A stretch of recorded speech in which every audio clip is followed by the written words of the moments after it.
To our broadcast, history creates its own indelible images, and this may be one of them. Nelson Mandela, the newly confirmed leader of South Africa, dancing to the music of victory.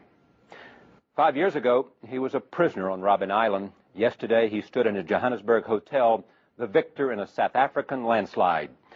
Free at last, he said, but South Africa's always been an agonizingly complicated society.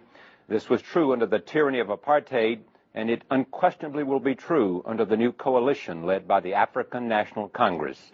Last September, Nelson Mandela came to the United States to talk to business leaders about investment in his country, and I spent almost an hour with him. He talked about his own prospects for leadership, his 27 years in prison, and the personal price of both captivity and leadership. Here, then, an interview I conducted last autumn with Nelson Mandela, the man who this Tuesday, May 10th, will become the new president of South Africa. Characterize for me, if you will, this moment in the history of South Africa. It is a very exciting moment because over the last 3 years, we have made what we regard as impressive achievements. Two of these we consider to be a breakthrough. That is the installation of a transitional executive council, which is going to prepare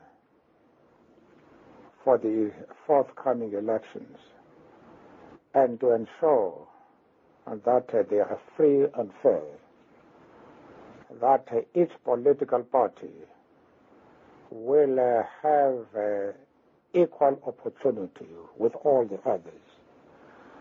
The second important achievement has been the setting of a date for elections in April next year. April 27th. April 27 next year.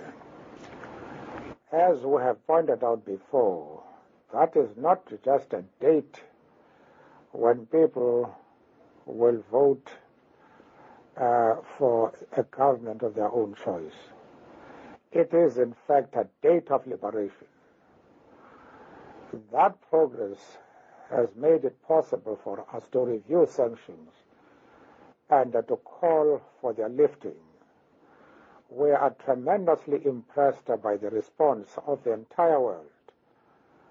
The United States of America, from the President right through the Senate and the House of Representatives, to men and women in the street. By Canada, Britain, that is the whole Commonwealth of Nations, by the EC, by the Organization of African Unity, by the United Nations Organization, by practically the whole world. Couple of questions. One, would this day have been possible without sanctions? This soon? Well, it is difficult to say. All that I can tell you is that sanctions were an important, if not a crucial weapon in the hands of those who are committed to see democratic values upheld throughout the world. Sanctions work as far as you're concerned. That is what I'm saying. I say they were a crucial weapon in the hands of all those who are committed to democratic values. And I believe that the progress that we've made is due in large measure to the pressure applied by the international community, and sanctions represented the most formidable form of pressure on our country. One demand that is being made, and there have been some meetings on this, is the Afrikaners asking for a homeland. We have rejected any ethnic solution. We rejected the Bantustan policy precisely because it was ethnically motivated, and we rejected it.